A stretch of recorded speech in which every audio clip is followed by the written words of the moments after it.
Lucía, Cami, ¿cómo estamos? Buenas, todo bien.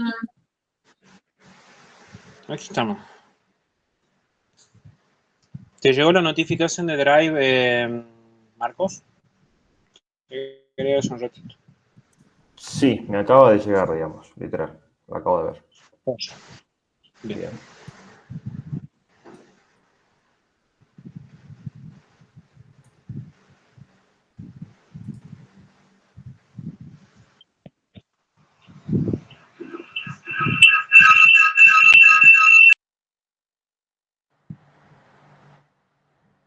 Ahora sí.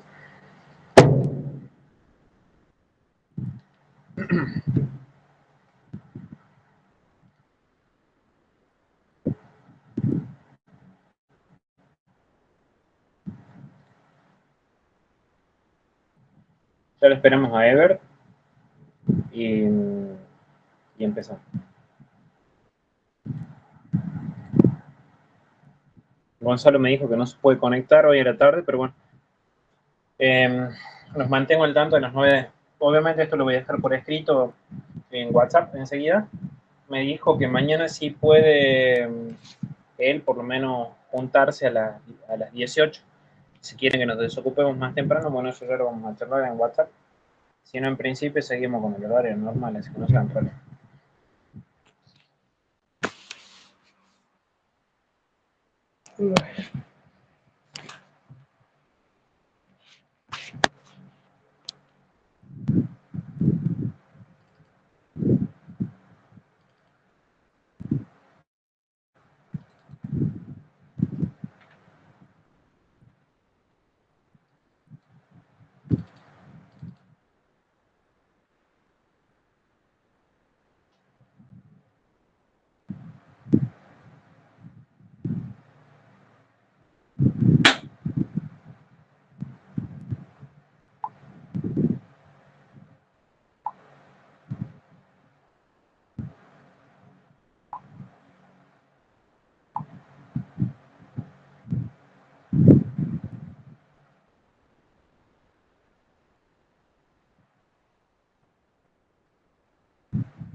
Le mando un mensaje a Ever.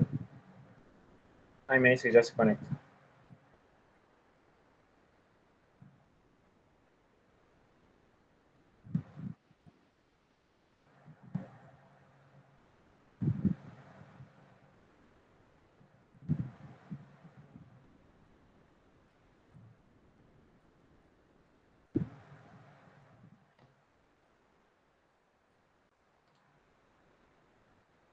¿Cómo estás, Ever? Buenas tardes, brother. ¿Cómo va eso? Hola, buenas. Aquí estamos. Bueno, les cuento. No se suma Gonzalo, pero me dijo para que lo vayamos pensando para mañana. Él puede juntarse a las 6 de la tarde. No sé si le resulta cómodo, viable o simplemente quieren. Nos vemos. Sí, brother, dime. Pensaba que iba a ser. Les decía, si quieren, bueno, nos juntamos más temprano y si no, bueno, conservamos el horario normal. Estamos sujetos a la comodidad de ustedes, como quieran. Bueno, según lo que hemos charlado la semana pasada, bueno, poniéndote un poco más al tanto, Marcos, de esto, ya hemos visto toda la teoría bruta así del primer parcial y nos quedaría ver los multiple choice y después vamos a ver los finales con los correspondientes ejercicios de práctica que ameriten eso, ¿no? Por supuesto. Por lo pronto, este PDF que está dentro de la carpeta de Drive, que ya saben está subido desde el otro día, dentro de la carpeta multiple choice, esta última versión, tiene como 116 preguntas. Obviamente están todas entreveradas entre primer y segundo parcial, sin mediar ninguna clase de orden en los temas. Nosotros, por lo tanto, vamos a leer y contestar ahora solamente las que competen a los temas hasta el hecho, ¿sí? Por suerte esto es sin justificación.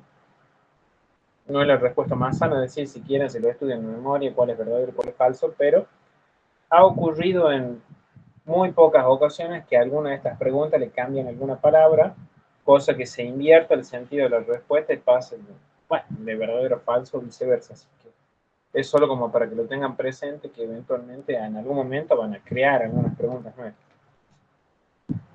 Pregunta 1, pregunta 2, pregunta 3, 4 y las 5 son evaporador, que es tema del último parcial. Obviamente no va a haber nada. Las 5 también, 6 también, 7 también.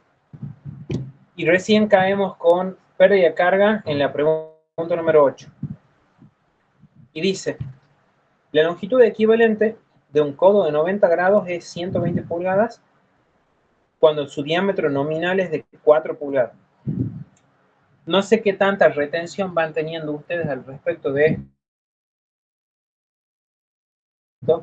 Y en su momento, bueno, yo siempre les iba dando los apuntes previo a empezar las clases, porque por si alguien los imprimía o tiene alguna tableta para ir editando los archivos PDF e ir escribiendo arriba de eso.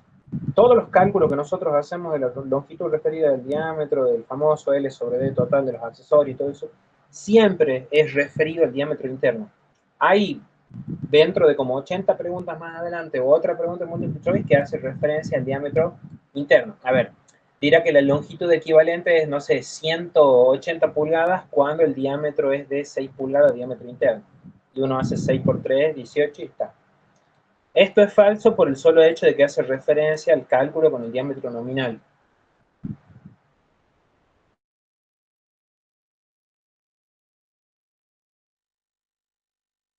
Y es respecto al interno. ¿Sí? No hay más vuelta que darle. Vamos a la pregunta número 9. Dice, la velocidad mínima de fluidización se da cuando las fuerzas que actúan sobre las partículas del lecho se equilibran.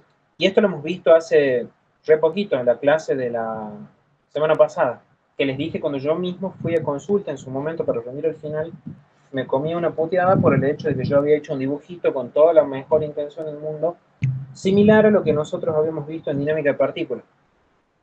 Nosotros en dinámica hacemos el dibujo por defecto, en donde tenemos el peso hacia abajo, el empuje hacia arriba, y tenemos la famosa fuerza de arrastre sobre los laterales de la partícula. Claro, pero eso es una partícula, chicos. Nosotros cuando hacemos el balance de fuerzas en el inicio de la fluidización, hacemos el balance de fuerzas, y esto posta se lo recalqué el mismísimo jueves cuando estábamos estudiando teoría, hacemos el balance de todo el relleno, y el relleno involucra el peso y el empuje de los sólidos y el peso y el empuje de, bueno, el fluido.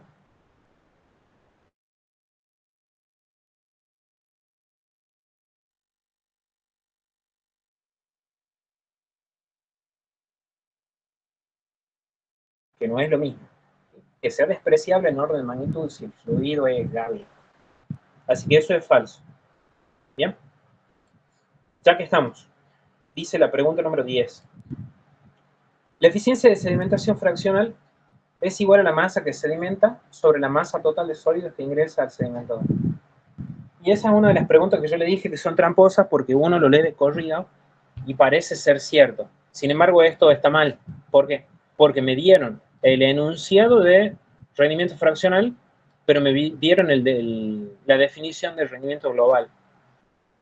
Rendimiento global, recuerden, es un cociente donde en el numerador va la masa de todo lo que se sedimentó, todo lo que hay en el colector, sin discriminar si es partícula chiquita, mediana, grande, todas, respecto a todo lo que entró. Mientras que la del rendimiento fraccional es masa de partículas de diámetro de px sedimentadas dividido en la masa de partículas de diámetro de px totales que ingresaron al equipo. Y nada que ver una cosa con otra. ¿Sí? Obviamente hay otra pregunta multiple choice que es verdadera porque me lo cambian el orden de esas cosas. ¿Está? No sé si hay algunas dudas, chicos. ¿No? Bueno, les cuento. Estuve hablando con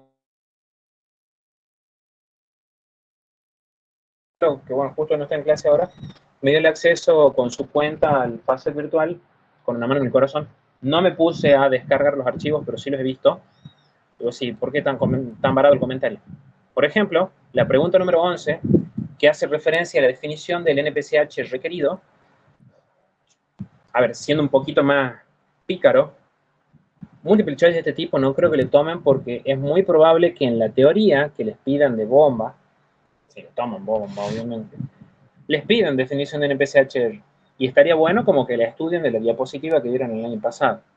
Sin embargo, bueno, igual podemos intentar responderlo dentro de las limitaciones que tenemos nosotros de no haber agarrado el libro de cabeza.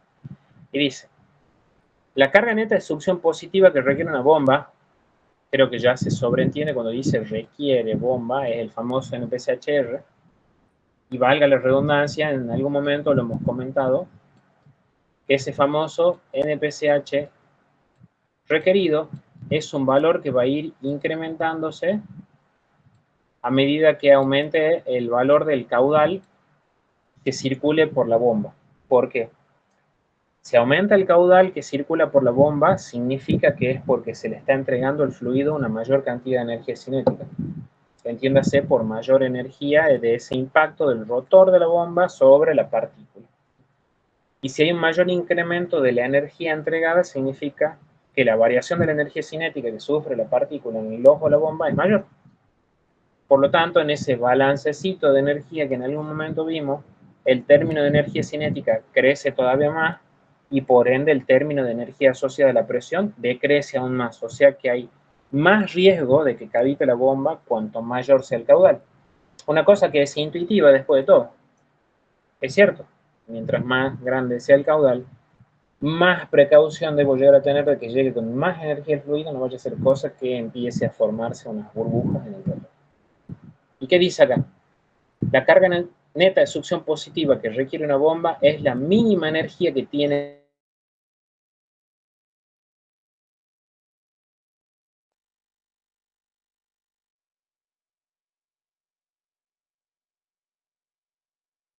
ahí está la trampa, la bomba por encima de la presión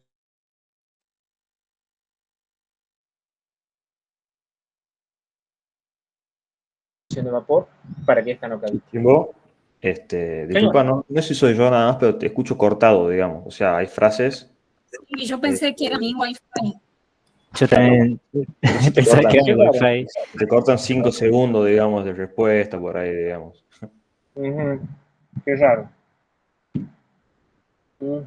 Si reinicio el modo, tengo miedo que se suicide.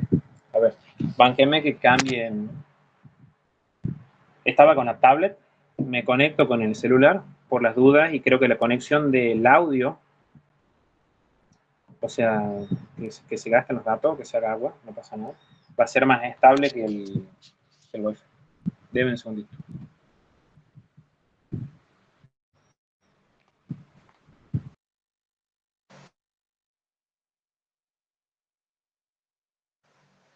A ver, ¿me escuchan ahí? Sí, sí te escucha.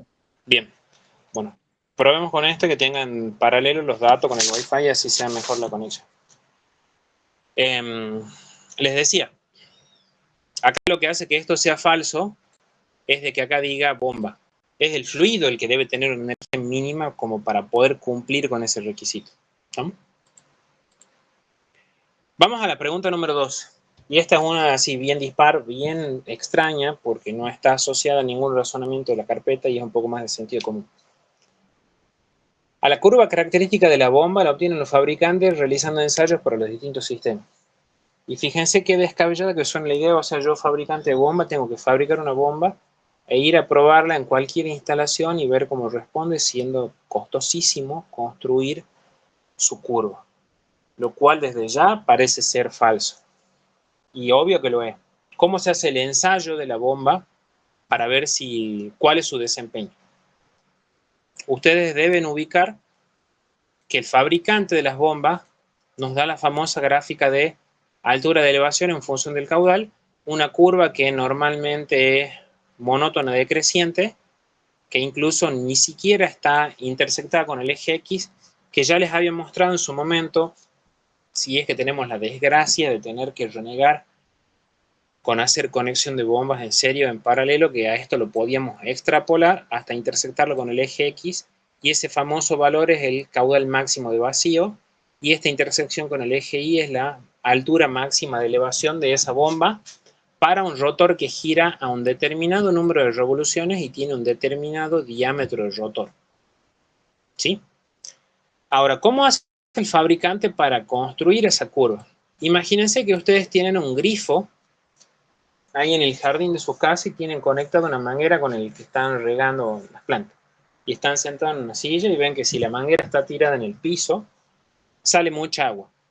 Supongo, vamos a hacer la analogía que si está tirada en el piso, su altura de elevación es muy bajita y su caudal es bastante importante. De repente ustedes empiezan a levantar la manguera del suelo, no sé, para regar unas macetas, y están a una altura mayor. Obviamente va a empezar a salir un poquitito menos de agua. Quieren llenar un tanque que está a la altura de sus cabezas, suben más la altura de la manguera y ven que sigue saliendo agua, pero sale un poquitito menos que antes. De hecho, es el valor que podemos ir marcando en el eje X. Hasta que va a llegar un punto en el que obviamente yo levante tanto la manguera que finalmente el caudal que sale por ella es 0. Ese va a ser el famoso caudal de la altura máxima de elevación. Y, por ejemplo, uniendo todos esos puntos, yo voy a construir una curva elíptica que describe cómo varía la altura de carga versus el caudal. Y veámoslo a esto de una determinada manera. La energía que le entrega el rotor a la partícula de agua es energía cinética, que se puede transformar en presión, en energía potencial, pero llamémosle a la larga energía mecánica. Una energía mecánica que nosotros la vemos en el grifo ahí a la salida de la pared en el jardín, que se puede transformar todo en energía cinética, si estamos en este punto, todo en energía potencial en este punto, o infinitas combinaciones durante todo ese trayecto. ¿No? No hay más ciencia que eso. Ese es el ensayo del fabricante. Esto es falso. No tiene sentido ponerme a fabricar 10.000 millones de esquemas de conexiones para ver cuál va a ser el mejor. ¿No? Pregunta 13. En los equipos de clasificación ciclónicos son clasificadores y los elutriadores clasificadores. Cuidado con las palabras, acá el trabalengua. Ciclón, clarificador, elutriador, clasificador. ¿Se acuerdan que yo les dije la cátedra se tomó cierta atribución en su momento de cómo monopolizar las categorías, en donde nosotros efectivamente veíamos equipos de clasificación que era el elutriador y el tamiz, y equipos de clarificación que eran la cámara de sedimentación y el ciclón? ¿Y cuál era la diferencia entre clasificador y clarificador? El clarificador con R de rata es un aparato que está pensado para intercalarse en una determinada parte del proceso con el objetivo de remover la totalidad o la gran parte de las partículas que son arrastradas en la corriente de la suspensión. Capaz que no lo logra todo, y eso ya lo aprendimos en función del rendimiento fraccional o el global de cámara. Y el clasificador, su objetivo es separar de toda la corriente de partículas a la entrada del aparato algunas partículas que pasen, como el caso del pasante en tamiz, o retenido cuando es más grande que el tamaño de apertura, sedimentado en el caso del fondo del elutriador y arrastrado en la parte de cabeza. ¿Estamos? No es más que eso. Creo que, bueno, no hay nada más para aportar. Yo creo que esta es una de las preguntas que es como muy proclive a sufrir modificaciones y que hagan algún multiple choice nuevo, así que, bueno, le prestemos atención nomás. Vamos a la 14. Esta es muy de memoria también. El diámetro de una esfera de igual volumen de la partícula es siempre mayor o igual que el diámetro de una esfera de igual área específica que la partícula. Y es un trabalengua. Y esto lo vimos también en la clase del viernes. ¿Se acuerdan cuando les dije? Diámetro de una esfera de igual volumen que la partícula. Vamos a ponernos, subamos la vara en nivel de vocabulario. Diámetro de la esfera ficticia de igual volumen que mi partícula. Esto creo que fue lo que preguntó Cami y Ebert, Lucía, y lo respondimos con ChatGPT el viernes, ¿se acuerdan? Ese es el diámetro de una esfera ficticia de igual volumen en toda la bolilla de dinámica de partículas cuando vamos a calcular BT, sea con logaritmo de K o con logaritmo de B larga, o ley de Stokes. Y es una esfera ficticia de igual volumen porque en mi diagrama de cuerpo libre a mí me interesaba el peso y el empuje de la partícula, que dependen obviamente del volumen. Por otro lado, nosotros vimos dentro de la bolilla del lecho el diámetro de la esfera ficticia de igual área específica que mi partícula. ¿Y qué era el área específica? La variable S era el cociente del área envolvente de mi partícula dividido en el volumen de mi partícula. Yo en lecho necesito una esfera que tenga igual área específica que mi partícula, porque además de importarme el volumen, porque está involucrado el peso y el empuje de todo el relleno, también necesito el área específica por el tema de la fricción por la caída de presión. ¿Y a dónde vamos? ¿Se acuerdan que nosotros también vimos esfericidad en cualquiera de esos dos temas, dinámica y lecho? Vimos en su definición primaria que era A sub 0 sobre A sub P. A sub 0 era el área envolvente de mi esfera ficticia de igual volumen, el papel del regalo de la hamburguesa, si vamos a hacer bizarros con los ejemplos, y en el denominador iba el área envolvente de mi partícula real, que era la cantidad de papel del regalo para envolver la hamburguesa construida con la misma albóndiga del numerador. Ejemplo random, ¿sí? Pero también después habíamos visto una definición alternativa que era el diámetro de mi esfera ficticia, que nunca me voy a cansar de recalcarlos, y esto bueno, te lo planteo a vos, Marcos, que vos por primera vez vas a ver mis apuntes. Normalmente yo ese diámetro del numerador le solía llamar diámetro del lecho. Es porque en el tema, en la bolilla lecho, se usa ese diámetro. Pero haciendo un poco de catarsis, ese apodo se presta a la confusión con el diámetro de la carcasa o recipiente con el que hacemos el ensayo, y no es eso, ¿sí? Y en el denominador iba el diámetro de dinámica, el famoso diámetro de esfera ficticia de igual volumen de mi partícula. Y nosotros habíamos llegado a la conclusión que la esfericidad de partículas siempre era un número dimensional menor o igual a 1. Por lo tanto, de ahí saltaba la ficha de que mi diámetro de esfera ficticia de igual área específica siempre es menor o igual que el diámetro de esfera ficticia de igual volumen. Y hay 2 o 3 multiple choice más adelante bien turbios así en la redacción, que son igualitos a este, y hay algunos verdaderos, otros falsos. ¿Qué me dice la pregunta 14? El diámetro de una esfera ficticia de igual volumen de la partícula es siempre mayor o igual que el diámetro de una esfera ficticia de igual área específica. Verdadero.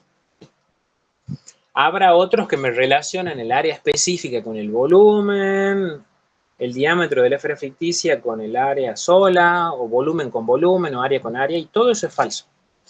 Las conclusiones que nosotros sacamos a partir de la esfericidad es que el diámetro del tema dinámica, el que se usa, por ejemplo, en el logaritmo de K, siempre es más grande que el diámetro de esfera ficticia de igual área específica que utilizaría, por ejemplo, la ecuación de Ergo.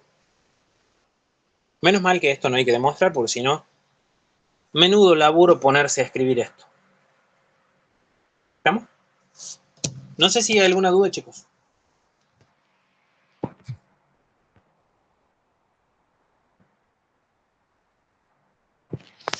No, está perfecto. Oye. La 15 es la de filtro. Bueno, obviamente veremos filtro cuando agarremos segundo parcial, no tiene sentido ahora. Igual la 16, que la 16, bueno, lamentablemente mezcla bomba con filtro, pero bueno, al no ver filtro no podemos avanzar. Y vamos a la 17, que dice: la cavitación siempre se produce en el ojo de la bomba centrífuga. Y acá la palabra tramposa es esto, siempre. ¿Por qué? Porque resulta que también puede haber cavitación en cañería. ¿Y cuál era la diferencia entre una cosa y otra? Yo cavito en una bomba cuando el LPCH disponible es menor o igual que el requerido por la bomba. Y esa cavitación ocurre por la depresión que sufre el fluido, culpa de la aceleración de la variación de energía cinética en el ósculo. Ahora, también puede cavitar una cañería. ¿Por qué? Que el NPCH disponible se haga negativo. No es algo muy difundido. A ver qué busca en internet.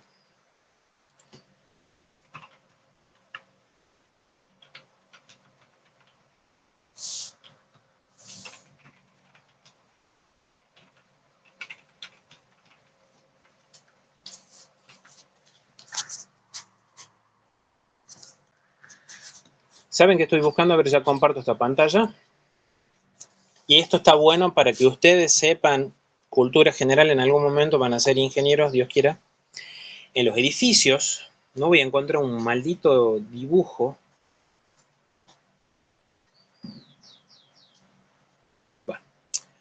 Bueno, no todo se puede sacar de internet. Ustedes vieron que los edificios tienen una cisterna de agua en la terraza. Y ustedes en cada uno de sus departamentos tienen sus bocas de consumo. Resulta que si ustedes, por ejemplo, tienen un caño de agua más grande que el de sus vecinos, no sé, en lugar de una conexión de media pulgada, tienen uno de 3/4, y dicen, bueno, que se haga agua, voy a llenar una pileta dentro del departamento, o sea, esto es exagerado, ¿no? Y estoy meta a sacar agua, cosa que me imagine que se establece como un estado estacionario de un gran caudal que está descargando la cisterna hacia ese lugar. Y lo hace por Kármán, ¿verdad? No por bomba, por Kármán, por la propia gravedad. Y de repente a algún vecino, compañero de usted, se empinga a decir, los dejo sin agua. Y sube hasta la terraza y va y cierra la válvula que les corta el suministro, no sé, a toda el ala oeste del edificio. Imagínense ustedes que si esta es la cisterna, y hay, bueno, varios caños ahí, y ustedes están acá, y les cortan con una válvula ese paso, ¿qué ocurre? Hay un gran caudal circulando acá, que está saliendo, y de repente acá, ¿qué ocurre? O sea, inmediatamente después de la bomba que acaban de cerrar, es como que toda esta masa de agua se descuelga colgando como si fuera un chicle.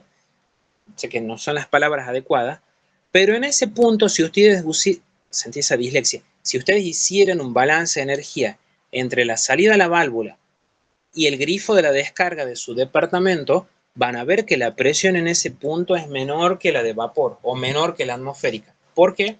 Por el hecho de que acá todavía venía circulando un caudal que gracias a Kármán se estaba dando y a alguien se le dio la gana de cerrarlo. Resulta que eso han descubierto que produce roturas en las cañerías de plástico de mala calidad. Ese fenómeno de golpe de ariete inverso se llama eso. Es como que vibran los caños y se rompen. Ahí, por ejemplo, se produce la cavitación dentro de la cañería por el solo hecho de que ustedes hagan un balance de energía. Venía circulando el agua porque se está descargando y si lo cierran de golpe, acá sigue, bueno, entre comillas, durante unos milisegundos circulando el caudal con la misma velocidad con la que venía y la presión en ese punto, de repente, ¡zas! ¿Cuánto vale? Si pueden cavitar las cañerías siempre y cuando el NPCH disponible, por supuesto, sea menor a 0. ¿Y cómo lo vería yo eso? Y bueno, ahí dentro de la cañería como que se forma una burbuja. Se forma una burbuja porque yo la estoy estirando como chicle al agua dentro del caño. Creo que ahondar más al respecto de eso no tiene sentido, pero es para que sepan de la existencia de esos problemas, ¿sí? Por eso es falso. Ahora, la 18 es una pregunta que viene como anillo al dedo que esté contigua. Dice, para que no haya cavitación en una cañería, el NPCH disponible debe ser mayor que el NPCH requerido en el punto considerado. Y eso es falso, porque si estamos hablando de cañería, la cañería no tiene asociado un NPCH requerido. El requerido es un concepto que va agarrado de la manito con bomba. ¿Estamos? Para que no haya cavitación en la cañería, el NPCH disponible debe ser mayor a 0. Para que la bomba no cavite, el disponible debe ser mayor o igual que el requerido. ¿Estamos? No sé si hay alguna duda, ¿no? ¿Ah?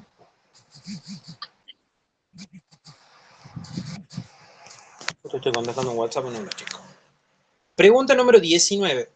Filtro no corresponde. Pregunta número 20.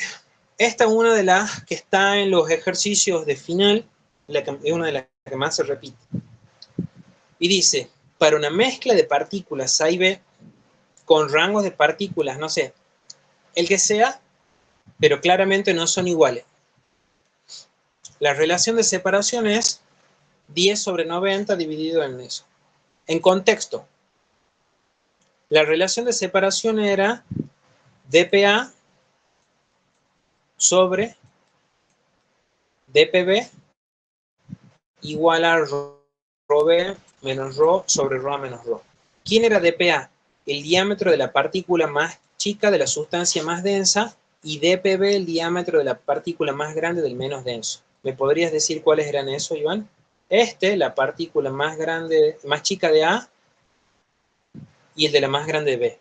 Yo cuando planteo relación de separación, esa función solo está definida cuando los intervalos de partícula de ambas muestras es el mismo. Es decir, desde dP1 hasta dP2. Y como acá los rangos son distintos, la relación de separación no vale. ¿Bien? No vale directamente. Lo mismo que regla de la palanca, en equilibrio líquido-vapor, en sólido-líquido, solamente vale en la región donde hay dos fases. ¿Estamos? Pregunta número 21. ¿Se puede aplicar Karman en una cañería que contiene una válvula parcialmente abierta? Pero por supuesto que sí.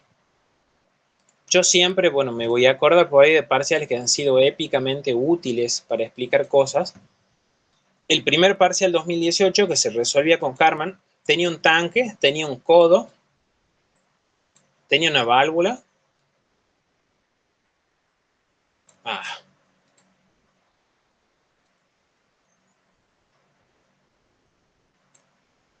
Había una conexión T donde había conectado un manómetro que tenía de dato la presión en la brida de aspiración, y de ahí venía la bomba y de ahí seguía el resto del sistema, que no me interesa qué es lo que sigue.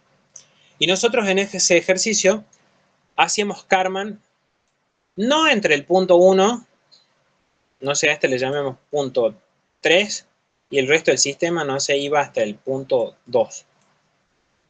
Nosotros hacíamos Karman entre el punto 1', que era en la entrada de la cañería. A ver, esto, excepto Marcos, todos los otros han sido alumnos durante los parciales. Hacíamos Karman en un pedacito de sistema donde la cañería tenía un diámetro constante, que era un diámetro de la tubería de aspiración. En ese ejercicio nosotros hacíamos balance, y en la entrada de la tubería, en el punto 1', ¿se acuerdan que aplicábamos estática de fluidos para calcular la presión? Y era el talón de Aquiles de Karman, porque vos decís, qué panqueque, que en el balance después digamos que la velocidad en 1' es igual a la velocidad en 3 y no es 0, pero después en estática sí. Y ese era el talón de Aquiles, justamente porque comete el error de decir que por un lado la velocidad es 0 y en otro que no. Pero bueno, nosotros dentro de ese balance, las pérdidas por fricción que tuvimos incluían una contracción brusca en 1', un codo, y acá había una válvula. ¿Quién te impide que haya una válvula? Nadie. Las restricciones que había dentro del volumen de control son que no haya bomba y que no haya cambio de sección. Sí se deben acordar de la práctica ustedes que en el primer paso nosotros calculábamos las pérdidas por fricción en ese balance, y en el segundo paso íbamos a calcular el número de Karman. Esto, como les dije, me parece que no suma chupar las clases viendo ejercicios resueltos de esto. Ya se los voy a escanear y se los voy a tirar en Drive, como para que refresque la memoria, que nosotros en la práctica hacíamos el número de Karman como ρ por d sobre mu por la raíz de 2 veces las pérdidas por fricción que acabamos de sacar en el paso 1 dividido en sumatoria de L sobre D. Y ahí era donde yo les rompía las pelotas con mucha énfasis, de decir, cuidado qué es lo que metemos ahí adentro. Nosotros dentro de ese L sobre D involucramos todas las pérdidas que había dentro del volumen de control solamente de Kármán. Contracción brusca, porque pase de cañería a tanque, codo, válvula, y si yo tengo el tupé de decir, bueno, la presión en el punto 3 vale, no sé, PM, me tenía que fumar el valor de la conexión T. Pero expansión brusca bajo ningún punto de vista compete, porque no hay. Expansión brusca solamente es en los casos que, por ejemplo, pasaba de tubería a la atmósfera o de tubería a tanque gigante. No es el caso. ¿Okay? Para cerrar, Kármán sí va a cualquier accesorio. Lo que no compete es cambio de sección y bombas ni turbina. ¿Estamos? Verdadero. Toma un poquito de agua. ¿Mejoró el audio, chicos, que me decían que se escuchaba cortado hace rato? Sí, está mucho mejor ahí. Bueno, me debe estar fumando los datos del celular entonces. ¿Qué va a hacer? Conexiones de campo, es lo que me pasa con el Wi-Fi. Vamos a la pregunta 22. Este era el ejemplo del modelo de Coseni que les dije.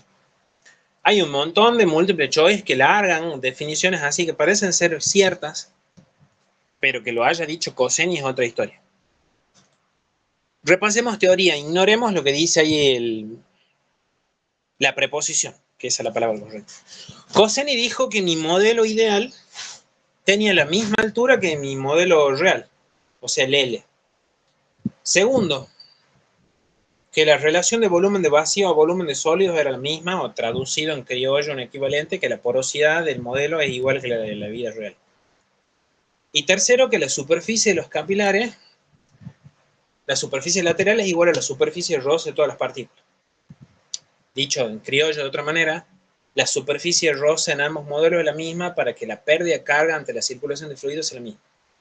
Cualquier otra cosa que aparezca ahí, que diga que somos un país tercermundista, que dependemos del dólar, que preferimos el asado, que son cosas de verdad, pero que no haya dicho Coseni, voltean la preposición, porque Coseni no lo dijo, ¿sí? Este es uno de estos. Acá dice, bueno, yo no sé si la gente copió mal, es bruta, o de verdad decía semejante barbaridad, que un volumen es igual a una longitud, cosa que me parece sospechosa. Pero supongamos que el volumen del lecho real es igual al volumen del modelo. Eso es cierto. Pero Coseni no lo dijo, o sea que ya íbamos para atrás. Que la altura del lecho real es igual a la del lecho ideal, eso sí lo dijo Coseni. Que la superficie de roce de los tubos es igual a la superficie de los canales del lecho real, eso también es cierto, lo dijo Coseni. Y el volumen de vacío del lecho real es igual al volumen de los capilares, eso no lo dijo Coseni. O sea, por lo tanto, si bien es verdad, esto es falso. Hay dos otros múltiples choice así pedorro que tienen afirmaciones bien rebuscadas que, bueno, también son falsos. ¿Sí? 23. La ecuación de Ergun se aplica para el hecho fijo si el número de Reynolds modificado es mayor a 5. Yo les dije, bueno, la cátedra se tomó la atribución de dejarlo sin trabajo a Burke-Plummer, porque en teoría, según la distribución de geografía, Coseni le tocaba laminar a Ergun transición y a Burke-Plummer turbulento. No sé qué pasó ahí, que bueno, Ergun termina valiendo para transición de turbulento, pero como es un criterio de la cátedra, no estamos en condiciones de objetarlo, así que eso es verdad. 24. La longitud equivalente de un codo de 90 grados puede reemplazarse por una cañería de 30 pulgadas de longitud y 1 pulgada de diámetro interior. Bueno, evidentemente, como acá esto es 30 y esto es 1, ahora sí es verdadero porque acá cuando nosotros hacemos la conversión de que el L sobre D de un codo de 90 es 30, es decir, es 30 veces su diámetro, si el diámetro interior es 30 pulgadas, su longitud equivalente va a ser 30 pulgadas. O sea que este sí es verdad. ¿Sí? Vamos a la 25.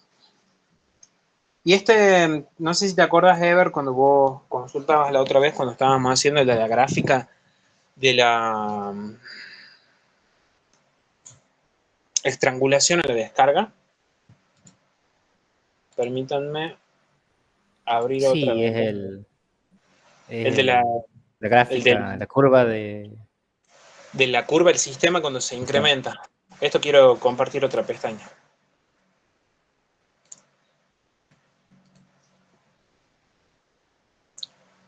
Para no hacer tantos dibujos.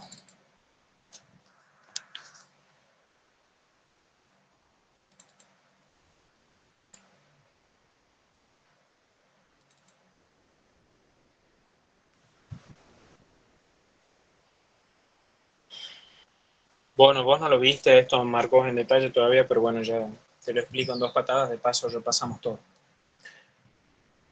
Había algunos casos en donde nosotros necesitábamos corregir que este caudal que circulaba, gracias a Dios, ya que yo conectaba esta bomba con esa curva, con este sistema, la intersección me da ese punto. Y si yo me tiro hacia abajo, ¿qué encontraba? El caudal de equilibrio que circula por ese sistema. Pero regio, yo no quiero ese caudal. Quiero otro caudal, que bueno, evidentemente en este caso es más chico. ¿De dónde sale ese caudal? No sé, eso será un cálculo auxiliar de otro ejercicio. ¿Y qué conclusión llegábamos a sacar? Que para esos parciales, nosotros decíamos, bueno, no puedo andar cambiando bomba cada vez que quiero cambiar el caudal, si no me van a cagar despidiendo el trabajo. ¿Qué hacíamos?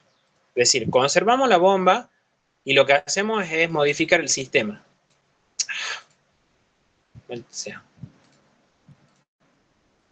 Y modificar el sistema incluía solamente cambiar sus pérdidas.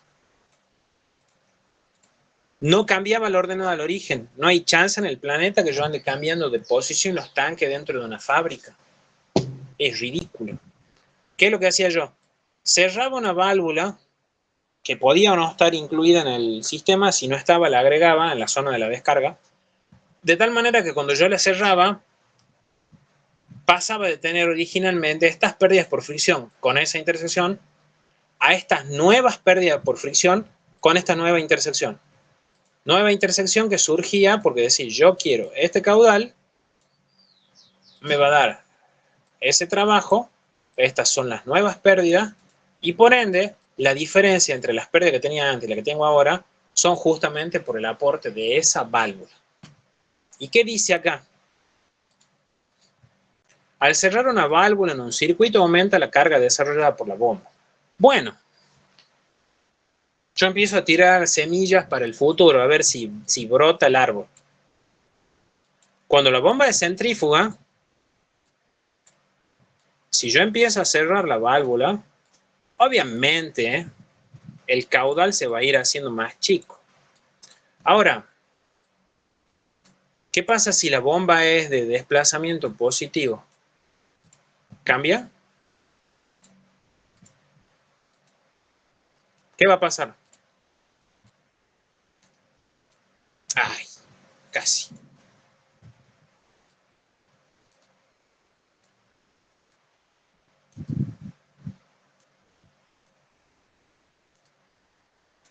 ¿Qué estoy viendo? Haga lo que yo le haga de cerrar la válvula cuando tengo una bomba de desplazamiento positivo, cagamos, el caudal es el mismo. Lo que sí va a ir cambiando es el trabajo aportado. Razón por la cual, ya lo vamos a ver en unos minutos, cuando yo necesito mantener el mismo caudal, así llueva, truene, caiga piedra, haya guerra, cambien la diferencia de alturas estáticas entre impulsión y descarga, la famosa H1 y H2, que yo les dije, estudien de mi apunte final todas esas definiciones pedorras de cuál es la altura H1, H2, H2 menos H1. Si la posición relativa entre los tanques cambia, o valga la redundancia, la ordenada al origen cambia, eso a la bomba de desplazamiento positivo, con el perdón de la mala palabra, le chupa un huevo. El caudal siempre va a dar el mismo. Cosa que con la centrífuga no es así. Tengo una corazonada, tampoco tan precisa. En alguna de las 4 mesas van a preguntar de esas cosas capciosas, en alguno de los apartados B o C, si yo necesito aumentar el caudal o reducirlo, ¿por qué otro aparato lo podría cambiar para que mejore eso? O si no te retrucan, si yo en lugar de haber tenido esta bomba tengo esta otra, ¿podría haber hecho esa corrección? Y eso es sin cálculos, ¿no? Van a tener que hacer un poco de catarsis a ver con el dibujito qué podemos sacar al respecto. Conclusión, en una bomba es verdadero. Nada más que bueno, para loco. Acá no dice qué bomba es. Y le dejo la espina clavada en el dedo. Creo yo que como cualquier alumno tiene derecho a preguntar esas ambigüedades de ese calibre, digamos. Sin embargo, bueno, a ver, pensemos. Acá me está diciendo que la carga desarrollada por la bomba aumenta. Y eso es verdad. Sea bomba centrífuga o bomba de desplazamiento positivo, es verdad. En los dos casos, la altura de carga H crece. Qué distinto hubiera sido si me preguntaban qué pasaba con el caudal. Ahí vamos cagados, si no me lo aclaro. Hay que pensar eso. ¿Sí? Vamos a lo que sigue. 26 es filtro. 28. Un clasificador separa partículas basándose en su velocidad de precipitación en el seno de un fluido. Y sí, bueno, dijimos que por alguna razón la cátedra solamente lo tiene en cuenta el elutriador como lo de precipitación diferencial. Y precipitación diferencial es un equipo que basa su principio de separación en función de la velocidad de caída, o sea que esto es verdad. Es una definición un poco corta, pero es cierto. 29 es de filtro. 30. La esfericidad de partícula es igual al área de la esfera de igual área específica. Área de la esfera de igual área específica dividida en el área específica de la partícula. ¿Qué carajo es esto? ¿Eso está bien? No. ¿Cómo calculábamos la esfericidad? Versión ñoña. Área envolvente de mi esfera ficticia de igual volumen que mi partícula real sobre área envolvente de mi partícula real, no área específica. O sea, hay dos cosas mal ahí. Falso. Bien. La 31 está repetida, dicha con otras palabras. ¿Por qué? De nuevo me vuelve a entrever otro rendimiento fraccional con rendimiento global de cámara. La eficiencia de sedimentación fraccional en cámara de sedimentación se define como la relación de masa de sólidos sedimentados respecto al total de masa que ingresó en la cámara. De nuevo, el global divide lo que encuentro en el fondo respecto a todo lo que entró, no le perdona a nadie, mientras que el fraccional es estrictamente la masa sedimentada de partículas de diámetro de px sobre la masa de partículas de diámetro de px que entró. Es bien egocéntrico y narcisista el criterio del fraccional. Por lo tanto, esa también es falsa. 32. Si trabajamos con tubos tersos, es decir, aquellos que tienen aspereza relativa igual a 0, entonces el factor de Darcy es nulo. ¿Qué pasa?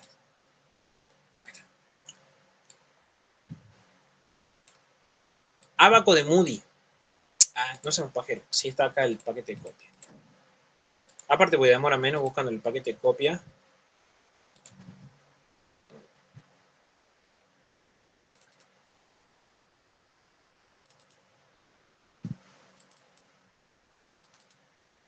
Que ponerme dibuja todo de vuelta.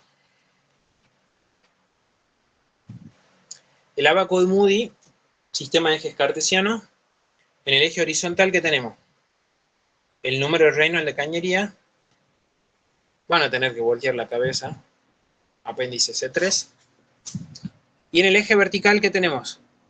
El famoso factor de fricción. Ignoren la ecuación esta que tenemos acá. ¿Y qué me decía? ¿Cómo utilizar esto? Nosotros entrábamos con un número de Reynolds de cañería y salíamos con el factor de fricción acá. ¿Y quiénes eran mis curvas parámetro acá? La rugosidad relativa a un número dimensional epsilon sobre D. Que valga la redundancia, el tubo terso es la última curva de abajo y bueno, los tubos más ásperos son los de arriba. Qué curioso.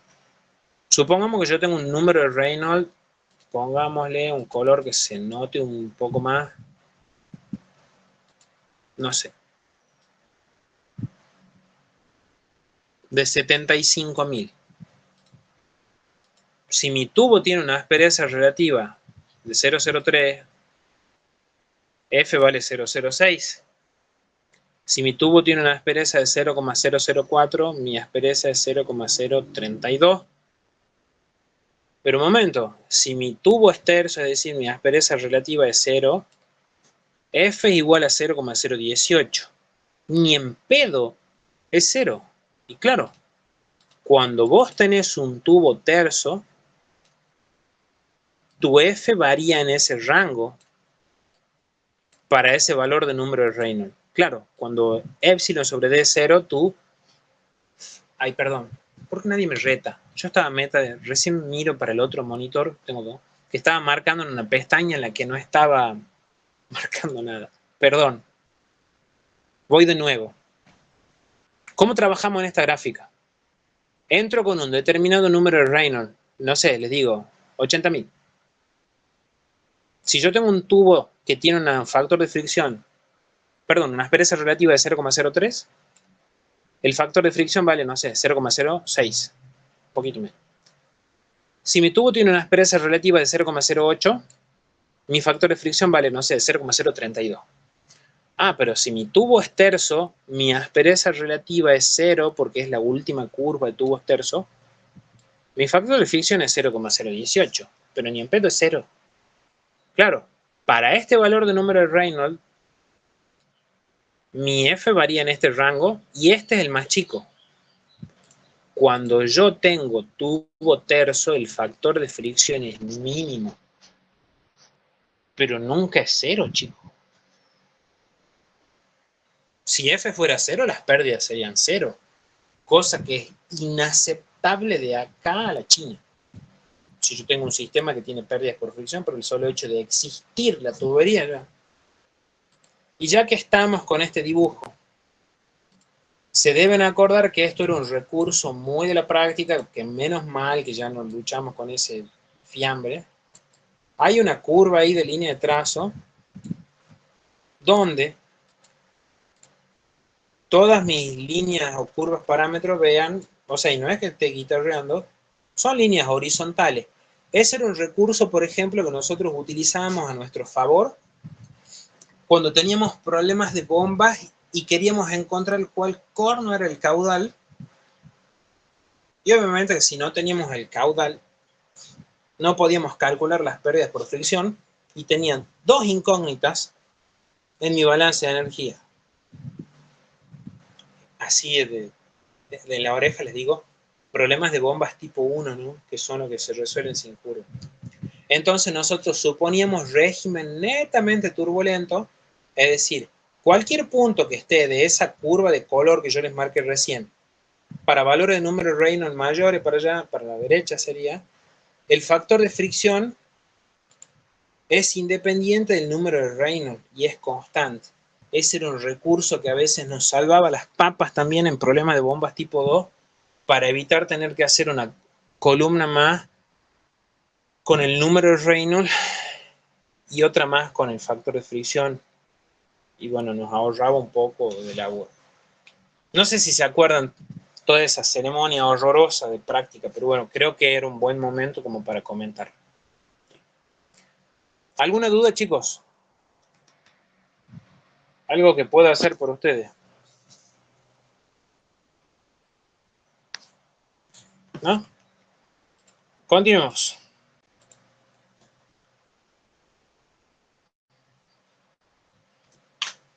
$38.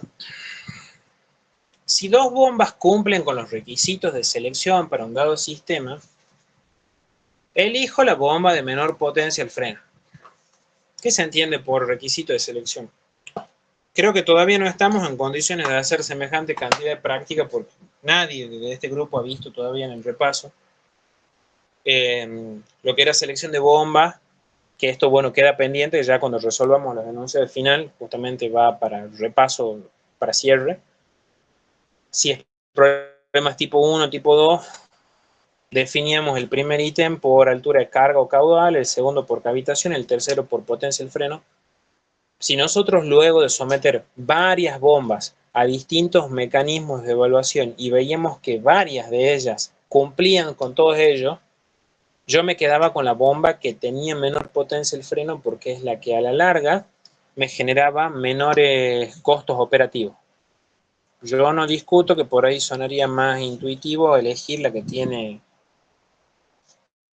mayor margen de aumento del caudal, pero bueno, el criterio de la cátedra es ese. ¿Sí?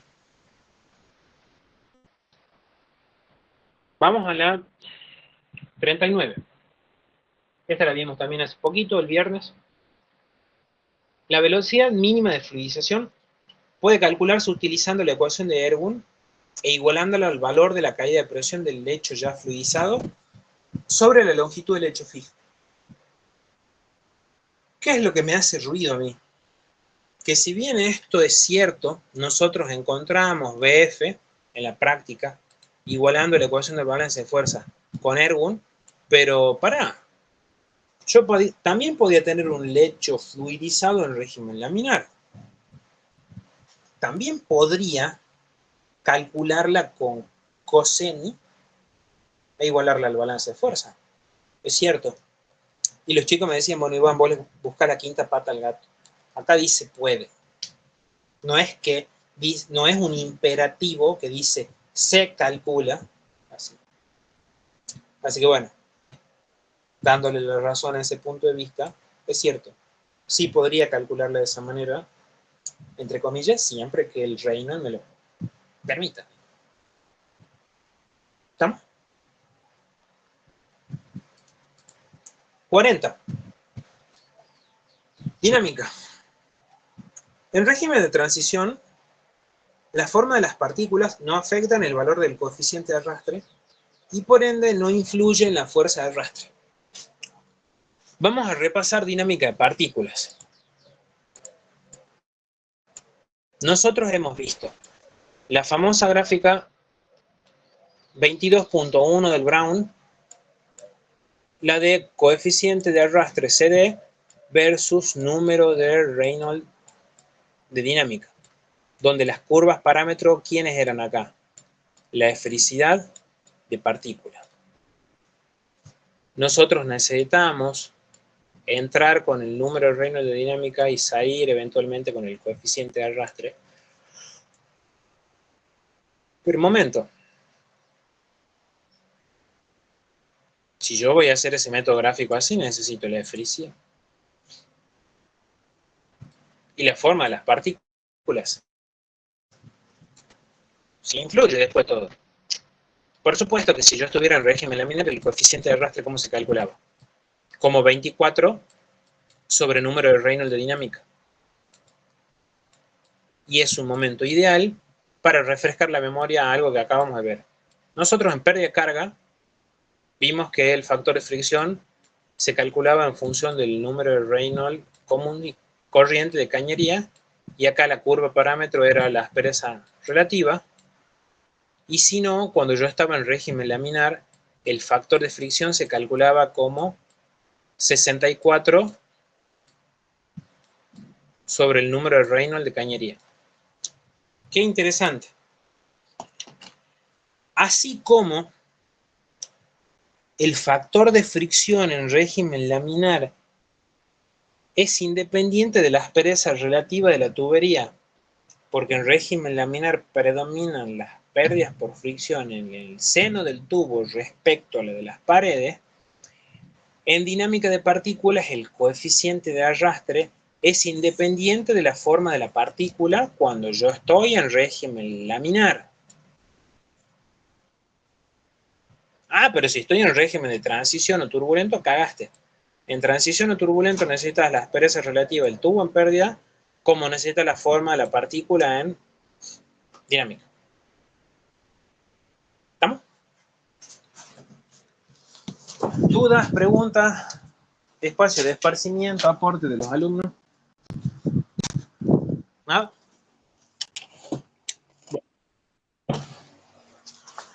Buscando justo una lapicera para anotar acá algo que quería parchar en el apunte ese, pero se haga agua.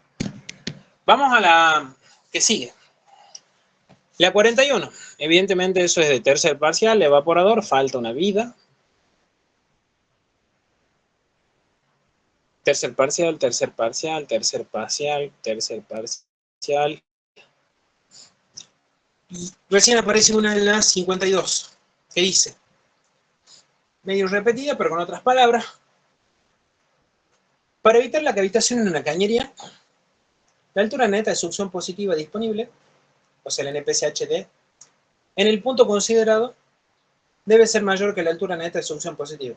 Claro, pero fíjate, positiva, pero no te dice asociada a qué. De hecho, también como que carece de sentido. Porque el requerido es algo de bomba. Y tampoco tendría sentido decir nada, porque acá te está hablando de cavitación de cañerías. Y ya lo dijimos hace unos 20 minutos atrás, que para que no me cavite una cañería, el disponible debe ser mayor a 0. No mayor que la altura neta de succión positiva. Que encima ni siquiera me acuerdo de cuál. Me hace referencia a cuál. Conclusión. Más falso que Judas.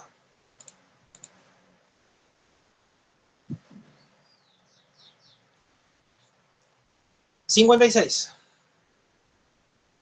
Esto, bueno, siempre traigo anécdotas de gente que pasó ya por acá, por este video. Que había un examen final en 2021, fue virtual, creo, de la gente, recién volvíamos a la pandemia. Querido rendir, le han tomado esta pregunta y se las habían tomado por verdadera y yo lo mandé a hacer quilombo encontrando una gráfica en uno de los libros de la cátedra que nunca más la encontré.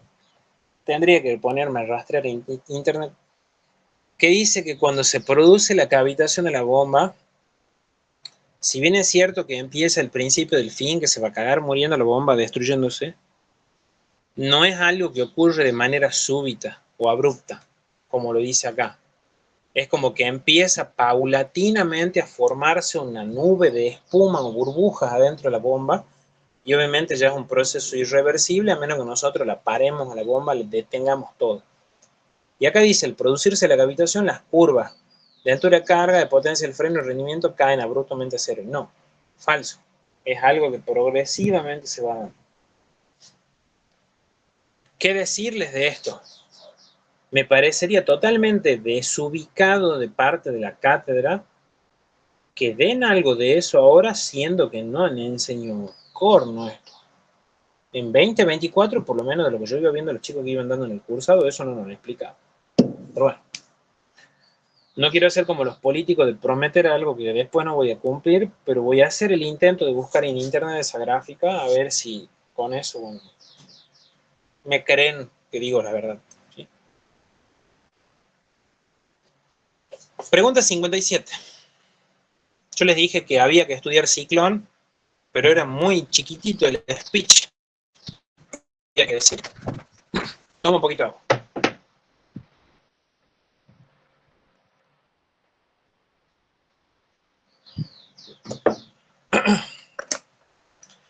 Todo ese testamento que hay ahí hace referencia al modo de la partícula se desplaza dentro del ciclón.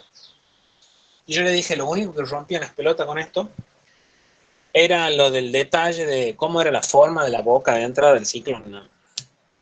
Y dice, en un ciclón, el fluido con material particulado ingresa a la cámara o cuerpo del ciclón de forma tangencial. El cambio de dirección genera un campo centrífugo. Las partículas transportadas por el gas debido a la inercia se mueven alejándose del centro de rotación, alcanzando las paredes internas y arrastrándose hacia el fondo cónico del ciclón, donde son recogidas. Para conseguir esto, se debe unir una cañería de sección circular en la parte superior de la cámara. Y yo les recalqué así con un cartel como vendedor de pizza de semáforo, que lo dice literal el modelo de Perry. La entrada del ciclón es una boca rectangular que tiene altura BC altura HC y ancho BC. Y ese ancho BC es la diferencia aritmética entre el radio interno y el radio externo. ¿Y por qué rompes tanto las bolas con eso? Porque es la única analogía que podíamos trazar en ciclón respecto a cámara. Que ese ancho vendría a ser equivalente a la altura H mayúscula en cámara de sedimentación, el punto más desfavorable a la sedimentación dentro del ciclón. Y creo que no hay nada más que decir. Todo lo que dice este párrafo es cierto, excepto esta palabra, que esto debería decir rectangular. Y lo considero un tema muy aburrido, ciclón y una pérdida de tiempo. Estudiamos lo imprescindible. ¿Sí? Esto es segundo parcial. Y de ahí viene una pregunta que pareciera ser repetida, pero tiene otras palabritas. La 61. ¿Qué dice? La esfericidad de las partículas se define como la relación entre el área de la esfera de igual volumen que la partícula y el área superficial de la partícula. Y eso es falso. Ya vimos que la esfericidad de las partículas se define como la relación entre el área de la esfera de igual volumen que el numerador. Ahí sí está bien, pero casi me dice, y el área superficial de la partícula. Área superficial y área envolvente no son las mismas. Nosotros no la vemos a esa. Los chicos de química sí. Por lo tanto, esto es falso.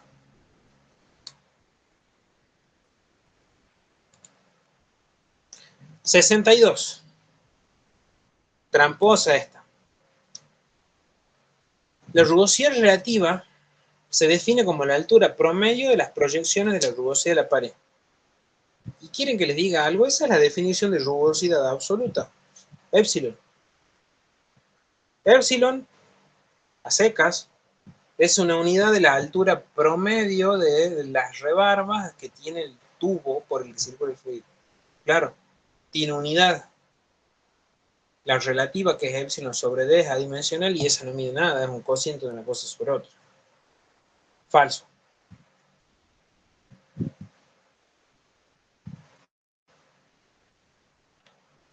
La 66 está repetida, que es lo de BF. 67. Esta le respondí sin querer, por comedido hace un rato, cuando les dije: para regular el caudal de una bomba de desplazamiento positivo, se debe colocar una válvula que permite ir estrangulando la sección de pasaje. ¿Y qué les dije recién? Si esa es la curva de mi fabricante de la bomba, y yo soy tan sonso de que tengo ese sistema, y creo así inocentemente que porque yo le vaya cerrando la válvula voy a ir reduciendo el caudal, ¿qué va a pasar con el caudal? No va a cambiar ni a gancho. Va a ir cambiando la altura de carga, el trabajo intercambiado. Ya que está Iván, que está jodiendo tanto, entonces, ¿cómo hago para cambiar el caudal? En un sistema con bomba de desplazamiento positivo. Y sencillo, le cambias el número de revoluciones. Si vos aumentás el número de revoluciones, te vienes a la derecha, aumenta el caudal, y si bajas el número de revoluciones, te vienes a la izquierda. Fin del cuento. Falso.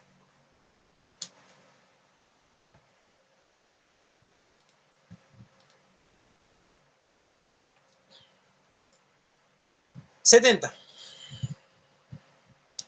Si una bomba centrífuga se instala en un circuito y este cavita, debe ser reemplazada por otra de mayores dimensiones para evitar la cavitación.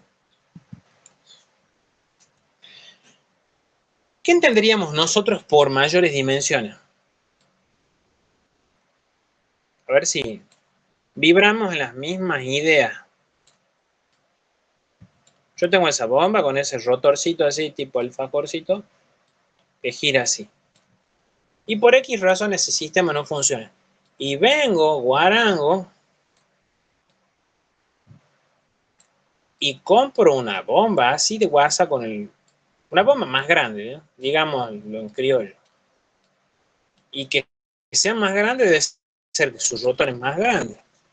Y probablemente sea más potente. Ahora, yo antes tenía este ojito de la bomba, chiquito el rotor, que presentaba una entrega de energía cinética X y entregaba tanto trabajo que después se transformaba en caudal, lo que sea, la maricoche.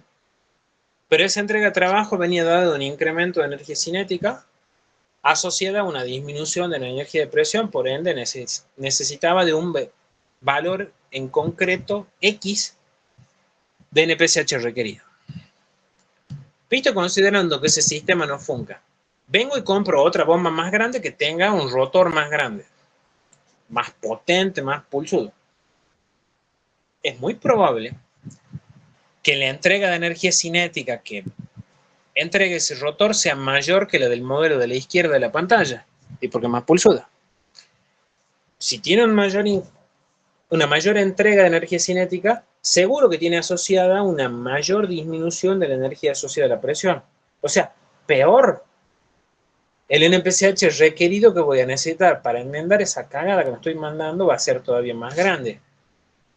Yo pongo una bomba más grande con el NPCH disponible para ese caudal, estoy peor todavía. ¿Qué hacemos? Normalmente era cambiar de ubicación la bomba a un sitio más cercano al tanque de aspiración, o traducido en criollo, fíjate cómo vas a hacer, Iván, trata de reducir las pérdidas por fricción en el tramo de aspiración. Es como que es más costoso cambiar toda la tubería, mover todos los accesorios, cosa que probablemente en una industria no lo puedas hacer, pero sí te resulta más sencillo mover solamente la bomba al punto más cercano a la aspiración, donde evidentemente las pérdidas por fricción en el tramo de aspiración van a ser menores y por ende el NPCH disponible va a ser más grande. Y si no, un recurso, en lugar de poner una bomba, pone una bomba grande, pone dos bombas chicas en paralelo. Dos bombas más chicas implican un rotor un poco más chico, una entrega de energía cinética un poco menos brusca, una menor disminución de la energía asociada a la presión, y encima fíjense que si ustedes ponen dos bombas en paralelo, el caudal ese que venían laburando se va a dividir en dos partes. No sé si la mitad, supongo que si fueran iguales, sí. Entonces el NPCH disponible seguro que va a ser mayor porque las pérdidas van a ser menores en cada ramo. O sea, ganamos por todos lados, excepto que no estamos contemplando que poner dos bombas probablemente implica una inversión de conexión y que dos bombas medianas son más caras que una bomba grande. Pero yo no me meto en ese barco. Lo que sí les puedo asegurar es que esto es pésimo. Yo pongo una bomba más grande, más NPCHR me va a pedir. Y en lugar de arreglarla, la estoy cagando. Falso. ¿Sí? ¿Alguna duda, chicos? ¿No? Continuemos. 72. Está medio repetido esto. Un clasificador es un equipo que se usa para separar partículas sólidas basándose en sus distintas velocidades de precipitación.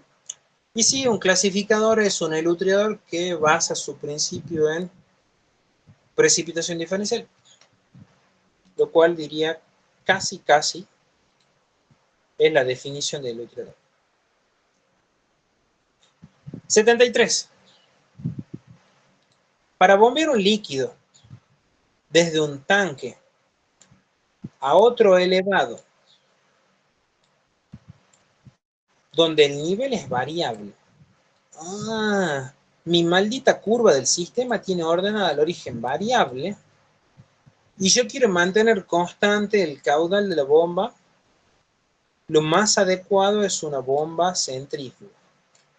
¿Y qué onda, güey? ¿Qué le pasa al caudal? Cada vez que cambie la ordenada al origen, el caudal me va a cambiar. Es la peor cagada que me puede llegar a mandar hacer eso. Lógicamente, perdón, lo más intuitivo sería colocar una bomba de desplazamiento positivo.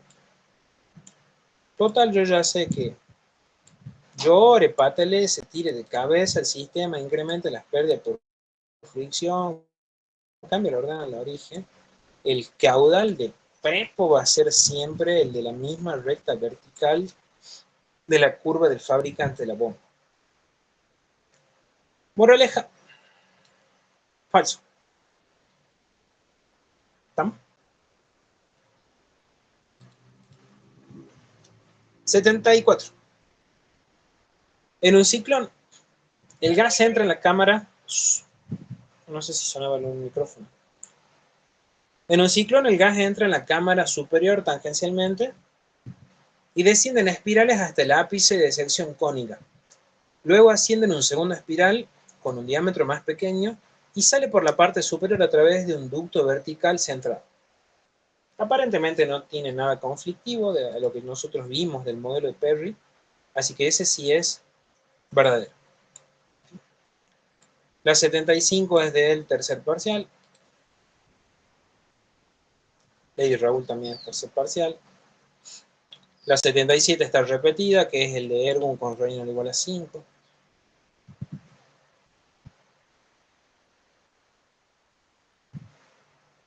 $85.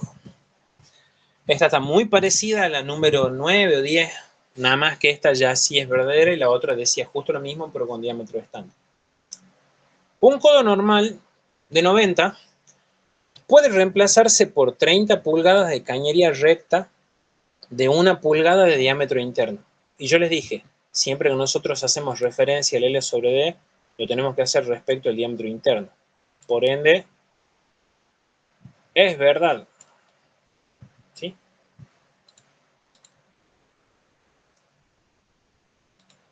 $87. La cavitación en una bomba siempre se produce en el impulsor. Y acá lo que nos condiciona es que diga siempre.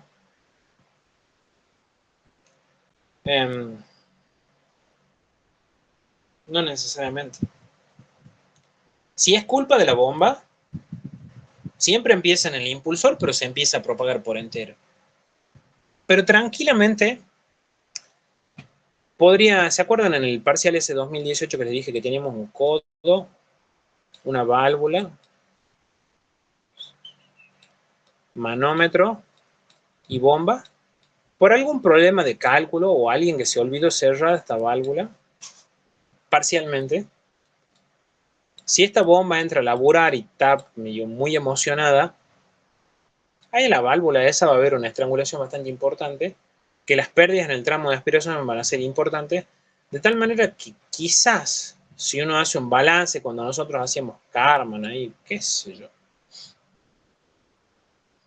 el NPCH disponible en alguno de estos puntos ahí daba menos 0,1. No siempre, es raro, ¿no? Pero no siempre la cavitación va a ser justo ahí.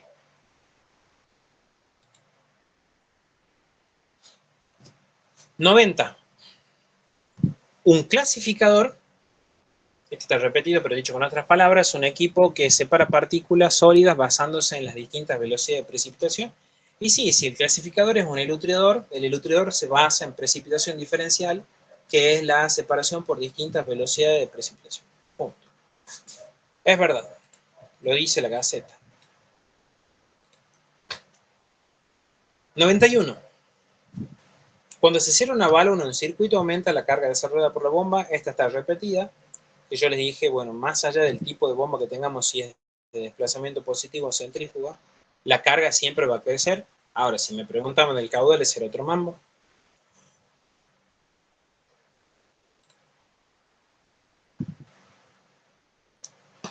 $97. El beneficio de conectar bombas en serie se refleja en sistemas con elevada demanda de carga, cosa que hasta el momento por lo que espero que se acuerden, venía siendo cierto. Yo tengo sistemas donde, por ejemplo, las pérdidas por fricción, bueno, capaz que se me dio la mano, son muy importantes, muy empinada la curva, y tengo una bomba que la ordenada al origen es más chiquitita que la ordenada de la curva del sistema, y evidentemente el único sentido que tiene acá de hacer conexión de bombas es conexión en serie, es decir, que la curva resultante llevarla hacia arriba para que recién intersecte. Ese era el sentido. Pero ¿para qué dice acá? Para estos casos, el caudal de operación se encuentra sumando los caudales. Y eso está pésimo, porque yo cuando conectaba bombas en serie, ¿qué hago? Sumo alturas de elevación. Muy distinto es a que si yo hubiese hecho conexión de bombas en paralelo, donde ahí sí mi caudal total era la suma de los caudales. Claro, pero acá me están mezclando gatos con perros. Yo en conexión de bombas en serie lo utilizo con elevada demanda de carga, pero los caudales no se suman ni en pedo, se suman las alturas. Falso.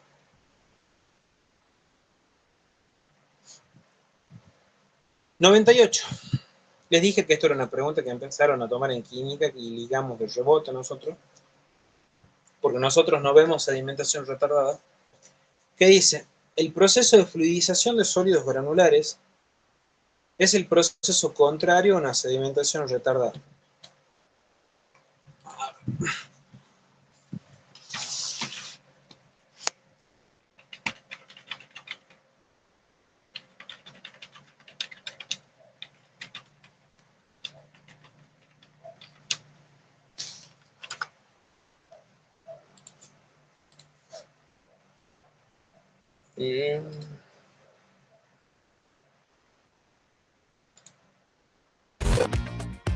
La app de Mostaza viene con todo lo que está bien. Descárgala y aprovecha hasta un 40% de descuento en tus combos favoritos. Si vos lo das todo, nosotros también. Mostaza App, lo damos todo. Hola, ¿qué tal? En este video veremos algo.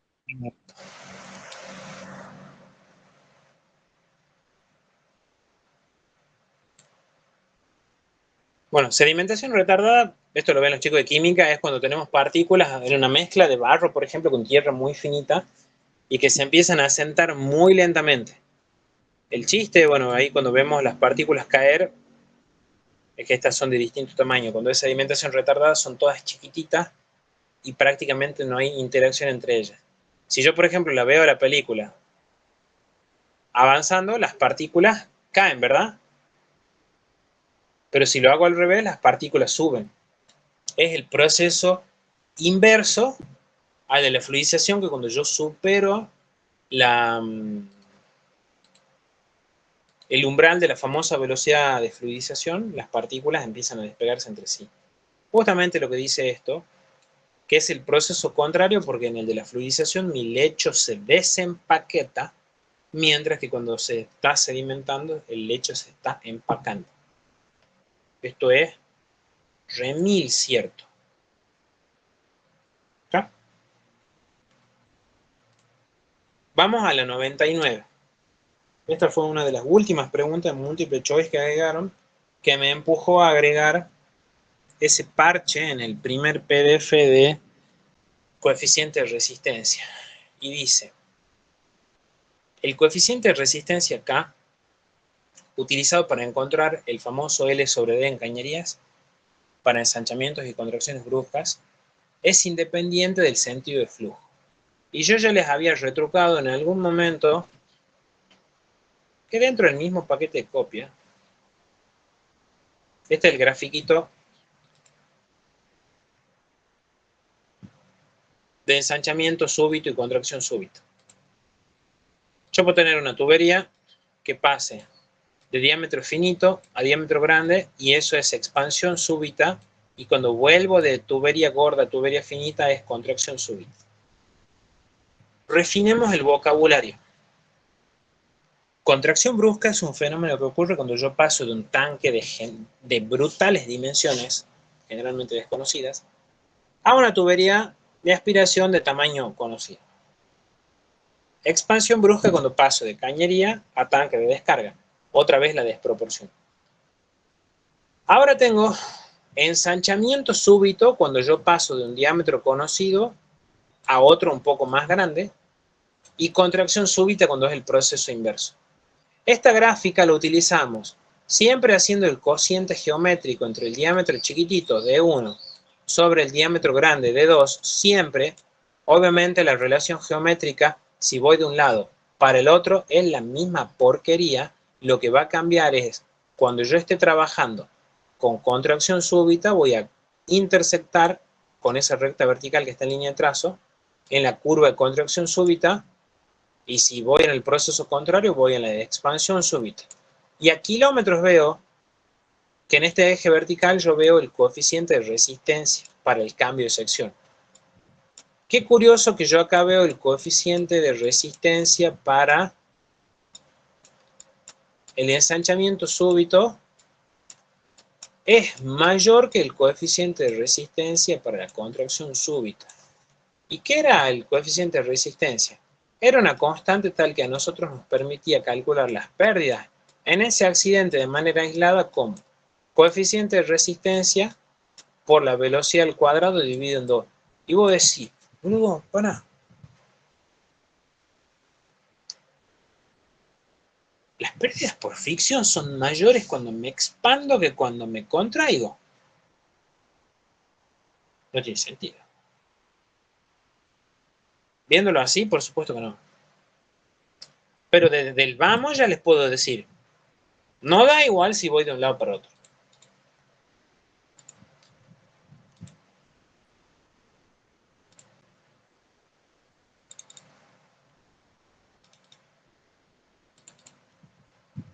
Esto, Marcos, está subido a Drive, lo podés leer a todo, ¿no? Una de las últimas hojas de pérdida de carga es el ejemplito que yo les había puesto, entre comillas, numérico. ¿A dónde lo he puesto? Sí, igual yo estuve viendo ya las cosas que están en el Drive, digamos. Ya estuve pisteando. Buenísimo. ¿Dónde lo he puesto? Por Dios.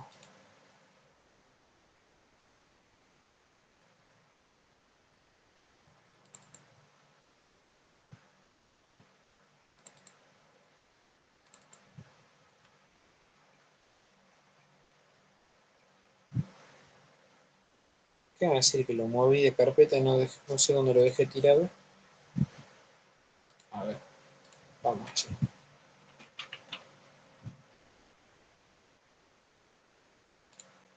Acá está.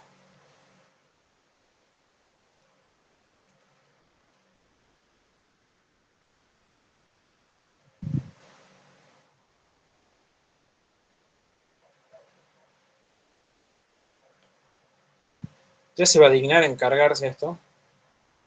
Acá hice un ejemplo pedorro de 2 tanques, obviamente en un balance lo más sencillo que podía, con 2 tanques iguales, abierto a la atmósfera, tal que sea una masacre de variables ahí en el balance. Y llegaba a la deducción luego de todos estos ejemplos que las pérdidas por fricción no eran las mismas, yendo de un lado para el otro, pero no tan solo por el hecho del coeficiente de resistencia, sino que yo con ese coeficiente de resistencia de porquería no me tenía que olvidar que tenía que ir al nomograma y subir, ¿se acuerdan con la listita de accesorios que hacíamos? F, B cuadrado sobre 2, sumatoria de L sobre D. En este ejemplo voy a tener, cuando voy de izquierda a derecha, unos determinados accesorios para un tramo y para otro, obviamente de distinto diámetro, y le cargaba el muerto del término de cambio de sección al tramo de donde venía. O sea que va a ser F, B cuadrado sobre 2, con el L sobre D del nomograma, con el cambio de sección de la contracción. Y cuando voy al revés, voy a tener el FB cuadrado sobre 2, pero ahora del lado finito, multiplicado por el L sobre D del cambio de sección cuando hago expansión súbita. Y ahí sí me da obviamente era sentido común que las pérdidas por fricción me tienen que dar más grandes cuando yo paso de gordo a finito que de finito a grande, porque hay como lo que se conoce en computación como cuello de botella, ¿sí? Ahí anda el ejemplo perdido en la teoría, que obviamente no hay chance que les pidan demostración, y menos mal que no. Pero es como para que sepan que no es algo que está puesto sin fundamento. El coeficiente de resistencia y las pérdidas por fricción jamás van a dar iguales si voy de un lado para otro. No hay chance.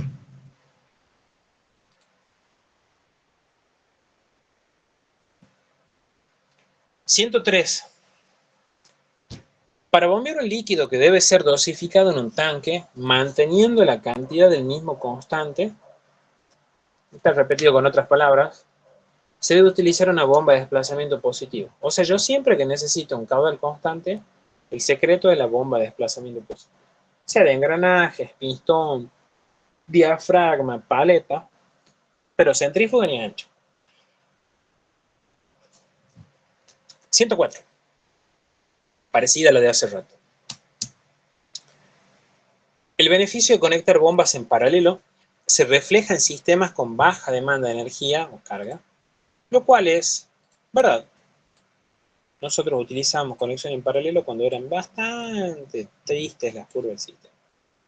Para estos casos, el caudal de operación se encuentra sumando los caudales que aportarían por separado cada bomba. Claro, mi curva resultante tiene un caudal QT, que es la suma de cada uno de los caudales de manera individual, verdadera. Consejo que les puedo ir dando, que no los engañe el subconsciente de responder de prepo las cosas, porque podemos terminar mal. ¿Sí? Son muchas preguntas, son parecidas. 105. El largo equivalente representativo, popularmente conocido como longitud equivalente, en diámetro de tubería de un codo normal a 90 grados es 30 metros. Tú decís, para campeón, 30 metros, pero si el diámetro interno fuera 1 metro. Es como que acá le dice que la longitud equivalente de cualquier codo es eso, y vos decís, ni a gancho. Falso. 106. Las bombas centrífugas pueden combinarse en paralelo para entregar mayor flujo o en serie para entregar una carga más alta. Y es verdad, eso lo vamos a repasar visto desde otro punto de vista cuando hagamos los exámenes finales y digamos, a ver, ¿qué respondería Iván si tenemos un proceso de selección de bombas tipo 1, tipo 2? Cuando es tipo 1, estudiamos lo que es cargas o alturas H, y cuando hacemos tipo 2, hacemos análisis de caudales resultantes o Q de operación. Permítanme reservar esa carta para más adelante. 107. Este fue el primer parcial 2021, donde decían una curva de funcionamiento de una bomba centrífuga puede modelarse con precisión de ingeniería mediante una curva parabólica. Es cierto, la curva del fabricante responde de la forma H igual a H0 menos A por Q cuadrado, tiene el coeficiente cuadrático negativo, por lo tanto abre hacia abajo. Y les retruco algo, en ese parcial que les estoy diciendo también pidieron escribir la curva del sistema, mi famosa curva pedorra de la ecuación característica del sistema, que decía que mi trabajo, expresado en metros menos WS sobre G, era todos los términos que no dependían del caudal, P2 menos P1 sobre ρg, más H2 menos H1, el famoso, no sé si quieren llamarle K sub 0, más poner las pérdidas por fricción, que las podemos escribir como F B cuadrado sobre 2 G sumatoria de L sobre D, suponiendo que las pérdidas eran eso. Y yo les retruco algo, a esas pérdidas, en lugar de parametrizarlas en función de la velocidad si nosotros sabemos que la velocidad es caudal sobre área, la velocidad al cuadrado la podemos reescribir como Q cuadrado sobre área cuadrada. Ajá. Tal cual. Y todo esto que está acá, le llamemos una constante Z. K sub 0 más Z. Q cuadrado. Claro. La curva del sistema es una curva parabólica que responde a la forma K sub 0 más Z Q cuadrado, mientras que la del fabricante de la bomba es parabólica hacia abajo, H0 menos A Q cuadrado. ¿Verdadero? ¿Está?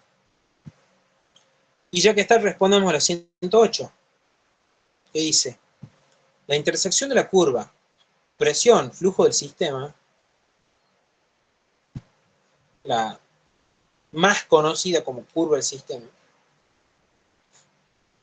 y la curva de presión capacidad de una bomba, más conocida como curva del fabricante, definen el punto de operación.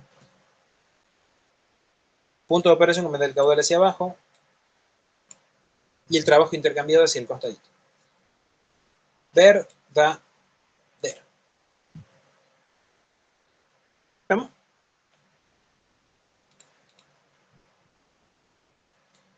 (109) Un lecho empacado se expande, o sea, pasa de fijo a fluidizado, cuando la pérdida de presión debida al flujo ascendente de fluido a través del lecho granular es igual al peso del empaque. Yo honestamente les digo, hubiera respondido que ese es falso. El multiple choice, el facet virtual cuando tienen esta comillita al costado es porque está chequeado con la devolución que daba el sistema. Yo, siendo Iván, haría un flor de quilombo que me digan yo lo pongo falso y me pongo que está mal. ¿Y por qué? El hecho se fluidiza cuando el balance dentro del relleno que te dice peso menos empuje menos fuerza de fluidización igual a delta P sobre L. Se fluidiza cuando se equilibran esas tres fuerzas, peso, empuje y fuerza de fluidización. No cuando el peso es igual al empuje. Y eso es lo que está diciendo ahí. Para mí eso es falso. Yo les tengo que ser sincero. Facet Informa lo da como verdad. Que ustedes quieran ir a agarrarse botellazos en la consulta el primer día que haya. Y le digan, en tal final pasó tal cosa y corrigen así, bueno, no sé. La respuesta está en su corazón. ¿Estamos? Sigamos. La eficiencia de sedimentación global en cámara de sedimentación, esta sí ya parece ser verdadera, es la masa de todo lo que sedimentó respecto a todo lo que ingresó, regio. Esta sí es verdad. No me entrevero fraccional con global.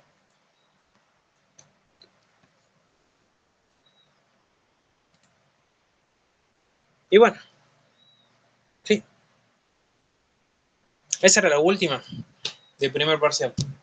Primero y segundo. Todo lo que... Todas las múltiples choice que quedan son de, bueno, filtro en adelante, que obviamente no tiene sentido verlo ahora. Propuesta personal, digamos, como para que no quede descolgado. Me parece que no tendría mucha gracia arrancar ahora lo loco haciendo filtro directamente. Mañana metamos filtro y lo que solía tomarme unos 20 minutos explicando planta piloto, sobre todo de filtro, no lo toquemos. Vos, bueno, Marcos, que recién te sumás. Desde el principio yo planteé un dilema existencial sobre que, bueno, una de las cosas que más tomaban en un examen tradicional era planta piloto de filtro, planta piloto de pérdida de carga, pero muchos chicos me están diciendo que ellos ya no han hecho planta piloto y en el 2024 ni siquiera la dictaron. A lo que les he propuesto que manden un mail a ver qué onda, si le van a tomar, no, si hay alguno que sí, que no, etcétera, etcétera. por lo que pensamos que era prudente mandar un mail y hasta que contesten a esas cosas dejarlas por el final. Mientras tanto, hay un montón de cosas que sí sabemos que van y las vamos a ir viendo, bueno, a esas primero y bueno, el resto lo solucionemos sobre la marcha, ¿sí? Así que con filtro, como les digo, bueno, vamos a dejar pendiente de eso planta piloto y cuando sepamos, si es que tenemos la suerte de que no van, no se lo ve y si no, nos tomamos una clase para repasar todas las plantas pilotos juntas. ¿Estamos? Así que bueno, no sé si tienen alguna otra duda.